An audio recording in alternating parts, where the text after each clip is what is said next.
வணக்கம். 2025 ஜூன் 3 செவ்வாய்க்கிழமை அதிகாலை நிலவர 2 நிமிட வானிலை ஆய்வறிக்கை. அதிகாரப்பூர்வ வானிலை அறிக்கைக்கு இந்திய வானிலை ஆராய்ச்சித்துறை அறிக்கையை பார்க்கவும். நேற்று எதிர்பார்த்தது போலவே சிவகங்கை மாவட்டம் தேவக்கோட்டை சுற்று வட்டாரத்திலையும், தருமபுரி மாவட்டம் தருமபுரி மற்றும் ஹரூர் உள்ளிட்ட மேற்கு தொடர்ச்சி மலைப்பகுதிகள் கிழக்கு தொடர்ச்சி மலை கல்வராயன் மலைப்பகுதி வரைக்கும் மழை.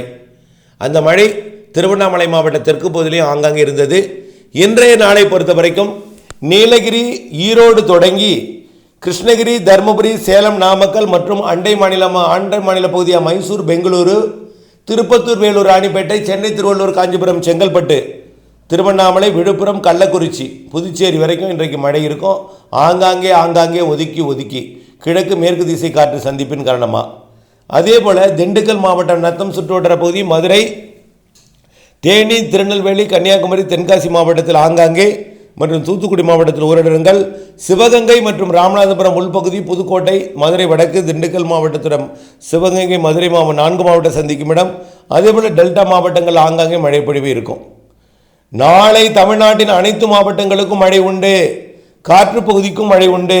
காற்று பகுதிக்கு ஒதுக்குதல் கூடுதலாக இருந்தாலும் காற்று பகுதியிலையும் மழை பொழிவை ஒரு சில இடங்களில் கொடுக்கும். அனைத்து மாவட்டங்களுக்கும் நாளை மழை.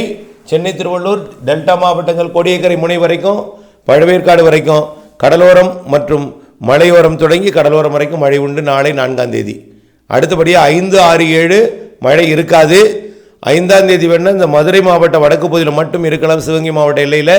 அடுத்தபடியாக 10ஆம் தேதியிலிருந்து மீண்டும் தென்மேற்கு பருவமழை காற்று சுழற்சியால் தீவிரம். 15ஆம் தேதி வரை படிப்படியாக தீவிரமடைந்து தென்மேற்கு பருவமழை வலுத்திருக்கும். இந்த மாத இறுதிக்குள் மேலும் 2 நிகழ்வுகள் இருக்கிறது. தென்மேற்கு பருவமழை நாடெங்கும் தீவிரப்படுத்தக்கூடிய முன்னெடுத்து செல்லக்கூடிய அமைப்பாக இந்த மாத 10ஆம் தேதியிலிருந்து அமையும். விரிவான அறிக்கையை பார்த்து பயன்பெறுக.